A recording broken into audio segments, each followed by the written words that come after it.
What? This is the car with the lowest fuel consumption ever tested on Autogefühl. The car that has the lowest CO2 output on the market now without having a plug is the Toyota Aygo Cross. Now with the inbuilt hybrid system, one of the last models of Toyota that was missing the hybrid system, and now it's available for their smallest vehicle, a facelift with exterior changes, interior, and especially in driving, now with more power, yet at the same time lower consumption. They promise 3.7 liters on 100 kilometers. We'll find out how that looks like and also compare it to the outgoing model. Here already in front, everything you need to know with Thomas and Autogefühl in 4K, full screen, full length. Let's go. Here you can see this new lavender color. It looks very beautiful, and Leah already told me that would be the color that she would pick. Then here, new daytime running light. You can see it right here, modern structure, and a new front wagon, so to speak. New bumper, also more efficient, yet at the same time looks sportier. High gloss black here in the higher trim. There's now also the GR Sport model available for the very first time. That gets a black front hood as a contrast, a stiffer suspension, and also a different front bumper and so on. But here we picked the non-GR Sport model today because in the studio we had the GR Sport, and this one will be bought by more people. Actually, soon we do a side profile comparison to the outgoing model. Here 17 or 18-inch wheels. These are the larger 18-inch wheels, and a new suspension setup for all models. And then door closing sound already. Not too bad actually, but yeah, I mean, these are very light doors. But considering for that, actually quite nice, right? Only like this thing, Toyota has that from time to time, especially on the rear, that when you snatch them, it sounds a little bit like thin, so to speak. And then here, tail lamps vertical way, this typical Aygo Cross styling, and you indeed say Aygo Cross, although it says Aygo X, and the Corolla Cross says really Corolla Cross. Yeah, they still pronounce it Aygo Cross. That's just the way it is, basically. And here you can see all the way in this glass shape. That's very interesting. Here, this rear hatch. Soon more about the trunk. Now we get the HEF logo here for the inbuilt hybrid system. And we'll, of course, talk extensively about that. They've also improved a lot of things in detail with this vehicle. I soon show you in the cutaway model how it is with a new noise dampening and so on. We'll also check out if we actually can feel that at higher speeds. Quickly look on the hood, because that's the important part. Here the front wagon is a little bit longer now. And then here we now have a 1.5 liter hybrid with 116 horsepower. Before it was 1 liter and 72 horsepower without the hybrid. 3-cylinder engine, and with the e-CVT now, so it's not a real CVT, but combined in here into this hybrid drivetrain. Also here new dampening under the hood, for example. Oh, this is a, they say it's a prototype vehicle. I hope that's the case then here also for the dampening under the hood. But a lot of things are already finished. We'll also take a in detail interior tour and so on. And I measured the battery is 0.76 kilowatt hours. However, it's not about the capacity, it's more using it as a buffer and so on. And the top speed is 172 kilometers an hour. Rolling in electric mode is possible up to 130 kilometers an hour. But when you like accelerating, the engine will go on again. So this is more about like when you lift your 3 feet off the throttle or your foot off the throttle and then you roll, that you can still be in the electric mode. And it of course will switch here back and forth in city driving and so on. And interesting is that the weight was at about 1 ton. Now they add around 140 kilograms of weight, longer vehicle, hybrid and so on. However, it's still very light, and the acceleration figure is now at 9.2 seconds. And that is 6.3 seconds quicker than the outgoing model. That's a huge change, of course. The length now at 3.78 m or 149 inches for the new model, but we got the old model here side to side because we will soon drive first the pre-facelift, also tested without the hybrid, to see the differences then to the hybrid model. And this length difference, it's like 8 centimeters or 3 inches, is just the front overhang. You can see here the body parts. I measured that. It's still the same in the body color, but then here, this is the front part.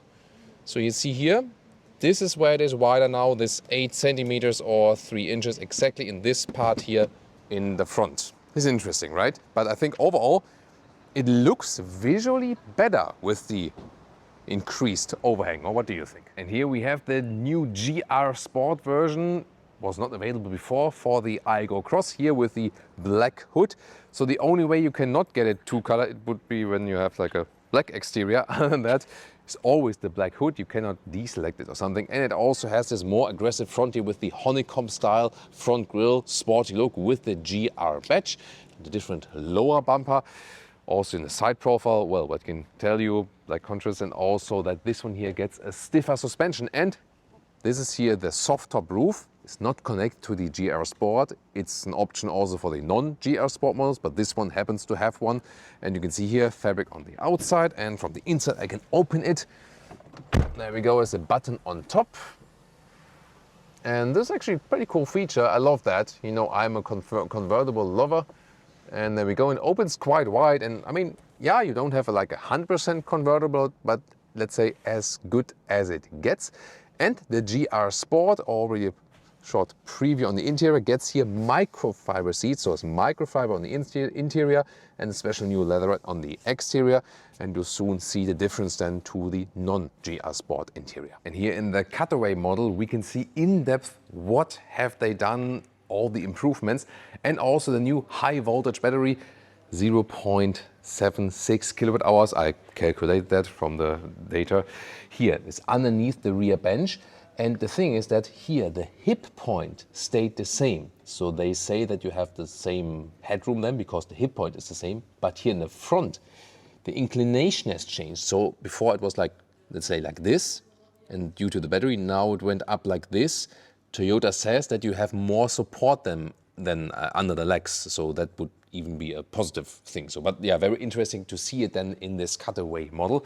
And of course, more deals here, for example, when you see like this, the seat, how it's designed. Here, the side airbag, for example, you can see the front airbag right there. And also things they have proved with the dampening here. All vehicles, even the base trim level, this whole, you know, dampening material, this has become thicker. Actually, this is the underfloor. And then also, when you go here, deep in there, like this material, it looks hard, but it's also a dampening material. And this basically goes all the way in the lower front inside of the vehicle and insulates it here to the wheels and also to the engine. And this is also for all trim levels. So that's supposed to bring down the noise level. And we'll also compare later on the older vehicle, the pre-facelift from the sound dampening, and then the new facelift. And then also with the windows, when you have not the base trim, but picked a mid trim, so one step in the configurator, then the front windshield is also, better in the dampening. It's like an acoustic windshield, plus then also the side windows, which are not here at the moment. They are also then thicker than before. That is not for the base car. So once again, dampening in the lower part for all models, and the better insulated windows all around, except for the rear glass. That is only when you go not in the base trim, but then pick a mid trim. That's very important to know. And then of course here this slightly longer overhang there in the front, about 8 centimeters, 3 inches for the bigger engine, which is now at 1.5 instead of the 1 liter. Now to the interior with the Toyota key fob, and this way you can press for the door closing. And then inside of the doors we have here, the color is directly visible on the outside. Yeah, and then there's no additional dampening and so on. But then again, for styling purposes, it's actually quite cool that you have your favorite color on the inside. Again, our hard pack materials right here, also no covering here. This is then really the lowest segment. But this is already a higher trim, so we also have these accentuations at the floor mats, for example, in the lavender style. And also here at the steering wheel, that's nice. Real buttons still at the steering wheel as well. Right side also for the cruise control. And a new material for the steering wheel here in this trim. This is also a soft leatherette, animal-free. The whole car is now animal-free. These are also, by the way, new decor elements. In this case, also with a like nuance painting in blue. And the seats, they have not changed the base form. They already look quite sporty, but new fabric. And then on the outside, Sakura Touch it's called. It's a new leatherette with recycling and plant or bio share. That's cool and feels nice. It's soft. and actually also makes a rugged impression. The GR Sport would also come with microfiber on the seats, and then the Sakura Touch on the outside, and then there is a base simple fabric seat available as well. And here with 189, 6 for 2, there's still some headroom left. And considering it's a tiny vehicle, the seat itself is not too bad. So I'm sitting quite well here as a tall person. Wouldn't have imagined that in that way. And the only thing here with the steering wheel, it is adjustable in top and bottom, but not in the reach. This is what I'm missing with the vehicle. I would like to move the steering wheel a little bit more towards me. And also there's no, I mean, it's kind of heavy and there's no, you know, nothing is holding it up, so it just drops down. This is some elements where you can see where they still want to offer that car at a lower price. Now the general cockpit overview. General cockpit, here again with this round stress, but new infotainment systems, either 9-inch or here in the higher trims, the 10.5-inch, then it's a little bit larger even. And this is a visualization of the battery, but you can also connect Apple CarPlay and Auto and so on. Hard pack materials here everywhere. Glove box also just falls down. These are some of the cost savings, but don't be fooled, because the real important thing is that this vehicle here with the hybrid drivetrain, and we know it from Toyota, is usually very reliable. Can't say about the new model, but in general they have very good reliability figures and so on and so on. And yeah, the one thing is look and feel. But the other thing is like hardware reliability, which is usually very good with Toyota and Lexus.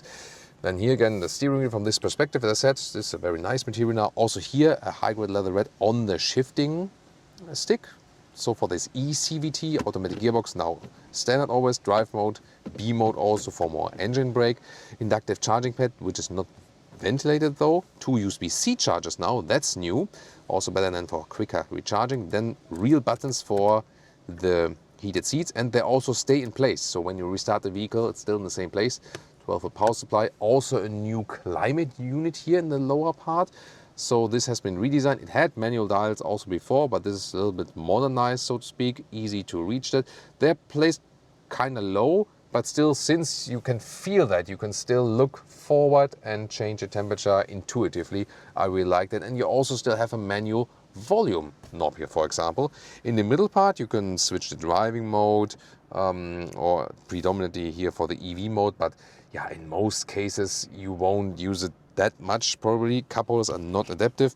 And there's the middle console, and in this part in the middle console we could see that in the cutaway model there is actually the ventilation, the cooling for the high voltage battery underneath the rear seats. Then the driver POV with updated 7-inch digital instruments. They can also see hybrid status and so on, and digital speed.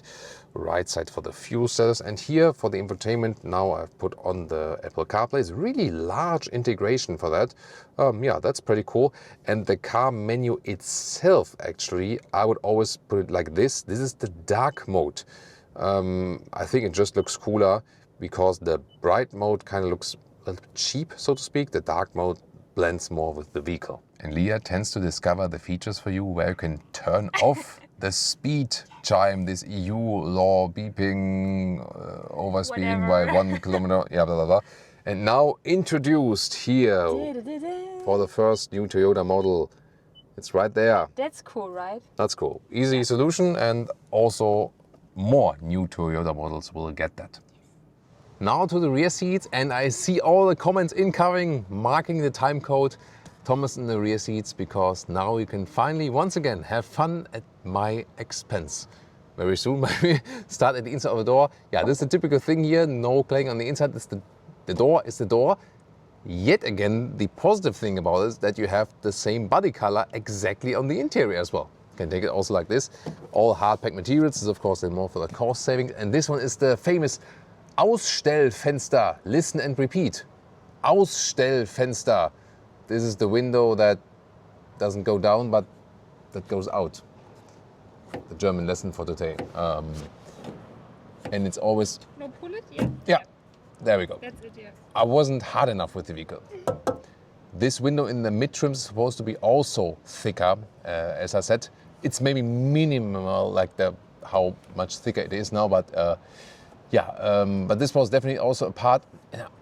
I always think like, you have to be very careful when putting them back again. So I would not let your children do that, yeah, just to be safe for that. Then, well, the door doesn't open that wide. Speaking of children and Isofix, there's Isofix at the outside each.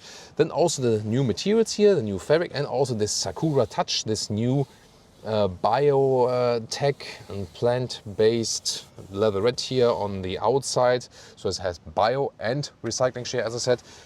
Feels really nice, good update, and yeah, don't ask me how I get in there. I can assure you I will never get out there again.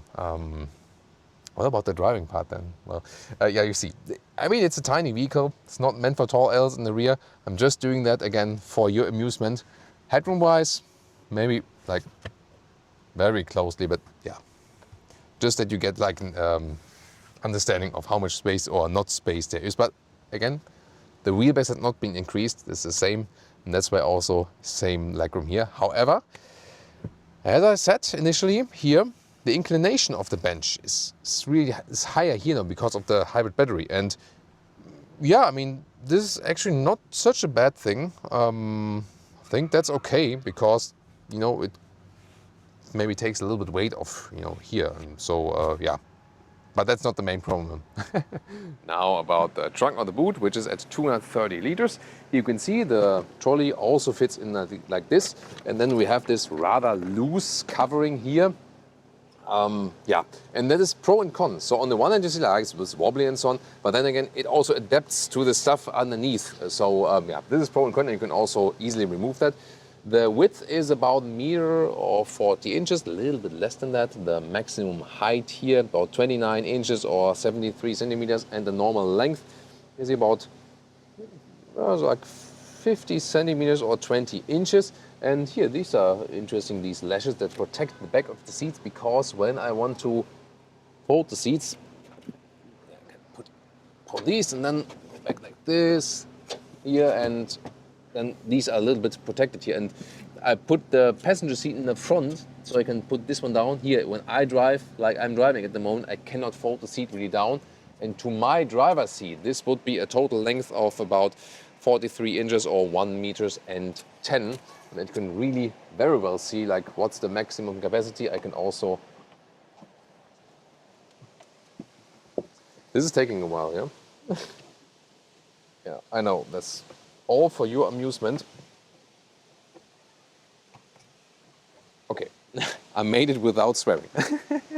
Yeah, but yeah, then it's actually quite well usable. I mean, come on, it's a small vehicle, right? Driving part starts with the old version. Why? We test the difference. So here, the 1 liter 3-cylinder, no hybrid, 72 horsepower, and you feel, even when stationary or just rolling, you feel the vibration of the engine in, you know, in your legs, also in the seat.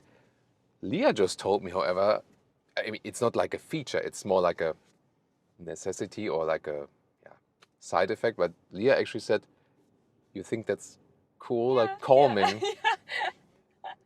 Yeah, I mean, that can be the thing. You know, we all maybe know it. Was the same for me when I was a kid, driving in these vintage vehicles, like in the 2CV of my mother or something, or then in the W123 of my father.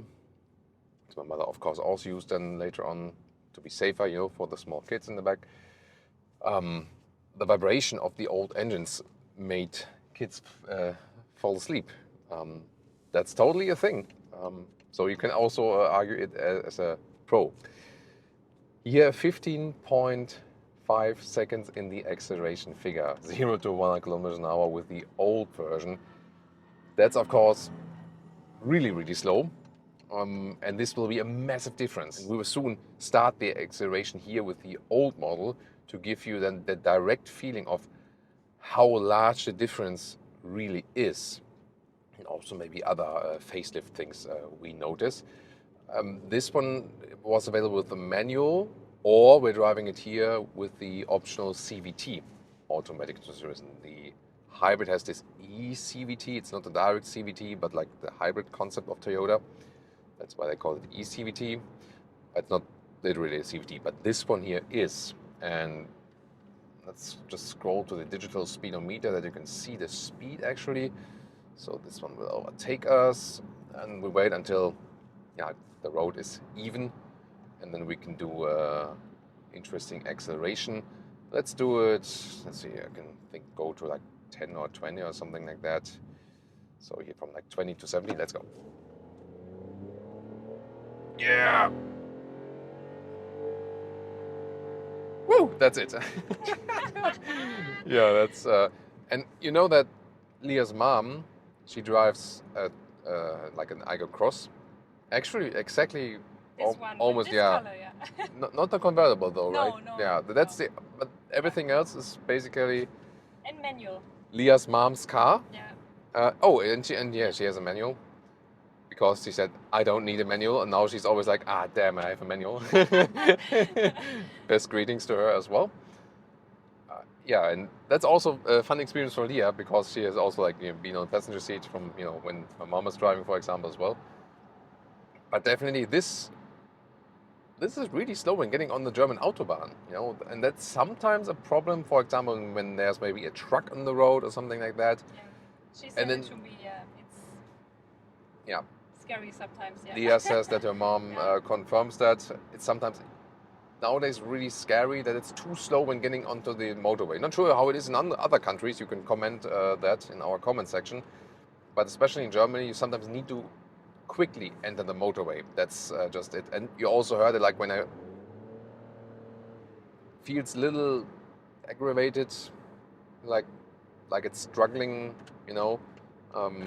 so I hopefully this will be better with the new version than with the hybrid. And when my father's sitting in the back, then it's 30 seconds in acceleration. Yeah. Because he's so huge, and then when Jörg and then you're like, when Jörg is sitting in the back, then like a partner, Leah's mom, then it's even slower, the car, definitely, yeah. Best greetings also to him. So yeah, to me it's also very interesting to take another like full in-depth experience here with the older version, because that makes you so much more able to feel and see the differences of the new version. Then, I mean, when you don't push it, the CVT is kind of comfortable, because it holds a rather steady RPM then, and there's no like sudden gear shift or something like that. It is then kind of smooth, and it's still a smooth city car and a reliable city car. That's also here for the pre-facelift. That's the thing. Here also how it is to handle in the corners and so on. It's a light vehicle. It's just about 1 ton in weight, and there are hardly any other vehicles on the road nowadays that are so light in the weight, and that also makes it a pretty much fun car to drive. And now we hop into the new one, and there also the engine just went on because it's slightly up here.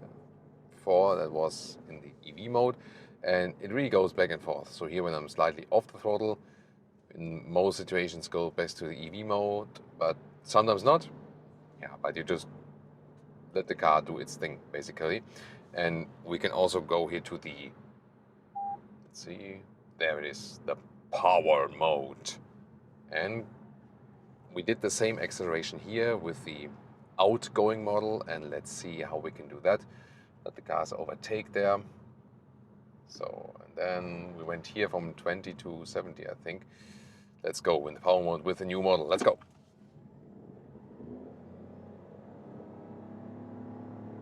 Plop, that's it. That was 20 to 70.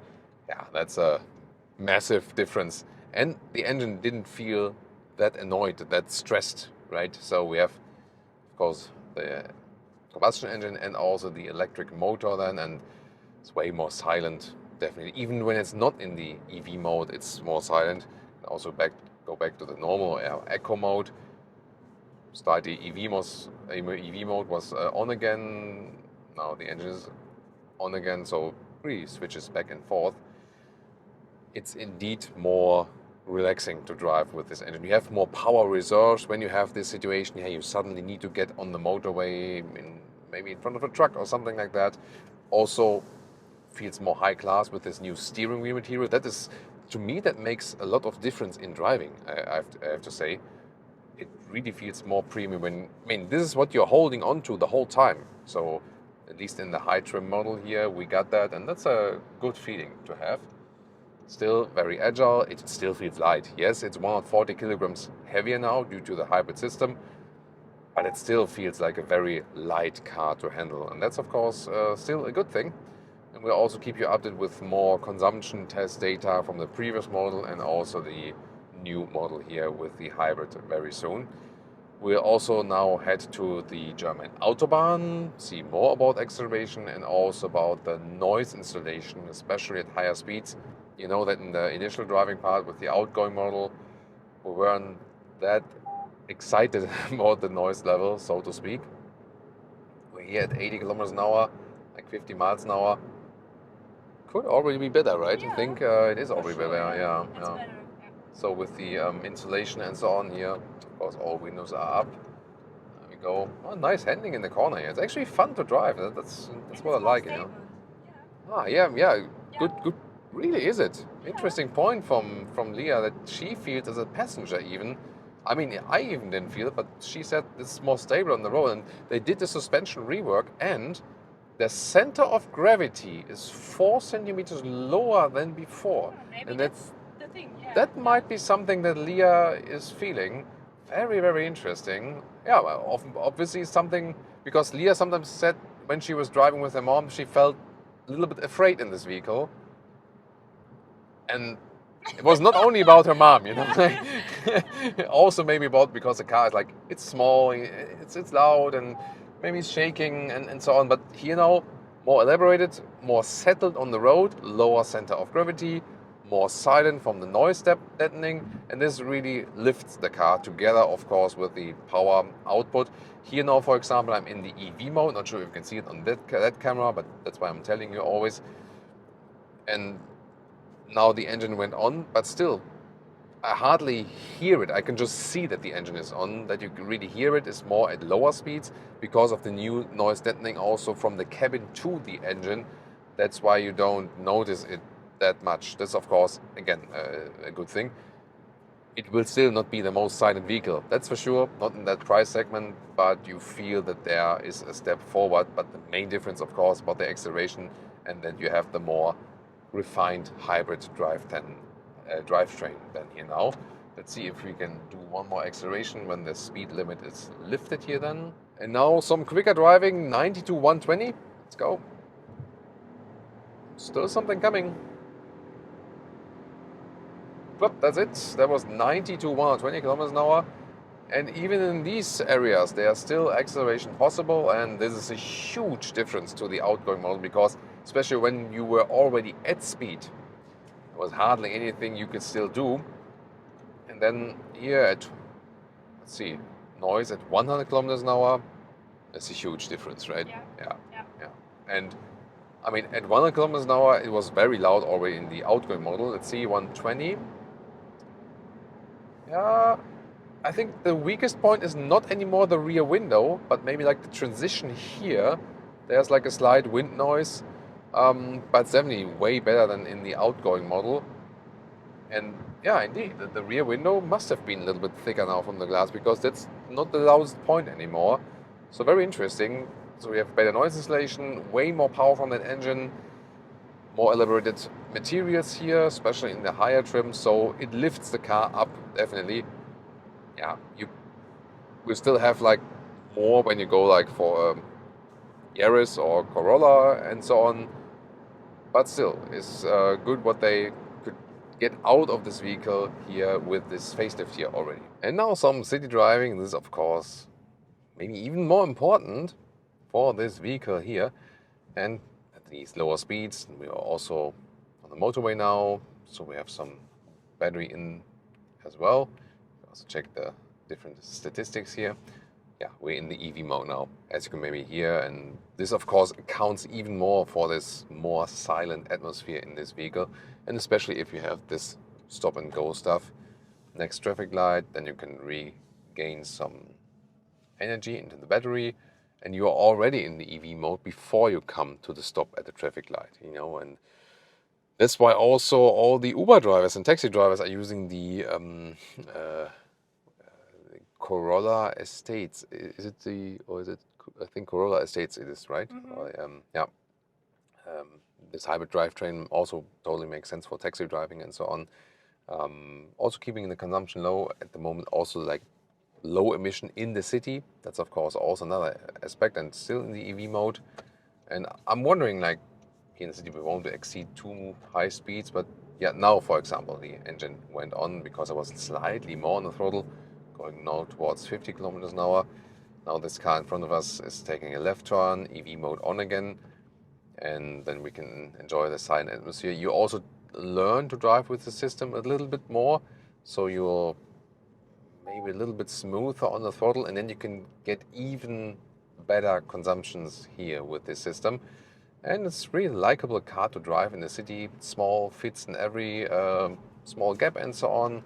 And as I said, it also feels sporty because of the lightweight aspect. And I can just stress it again, I love lightweight cars because they are so much fun to drive always. And together that it's, considering the small size, still reasonably comfortable here also for tall people. Suspension-wise, I mean, with the 17-inch wheels, it would give you a little bit more dampening comfort, but I think it's fine also when we have like some sewage systems cover here, potholes. 18-inch wheels with that normal suspension here, I think fine suspension setup in this new setup with the lower center of gravity. Told you that before. Lear now also feels safer and better in the vehicle and is less shaken around, and that's of course another interesting and very important aspect. Lower? Do we? The seat is lower? I mean, I feel like that. the It's seat not itself. So high here. And more space to the. It's good. I mean, the seat itself should not be lower, but I mean, there's more weight to the vehicle, and Maybe they it's said lower center of gravity, so I think the overall car might be lower than for that. Yeah, that's also interesting. Of course, they still suggest cross or something with these wheel arches, but yeah, I mean, let's be honest, it's not an SUV, but it also doesn't have to be one. You know, maybe not even a crossover. It's a small vehicle, but it does what it's supposed to do.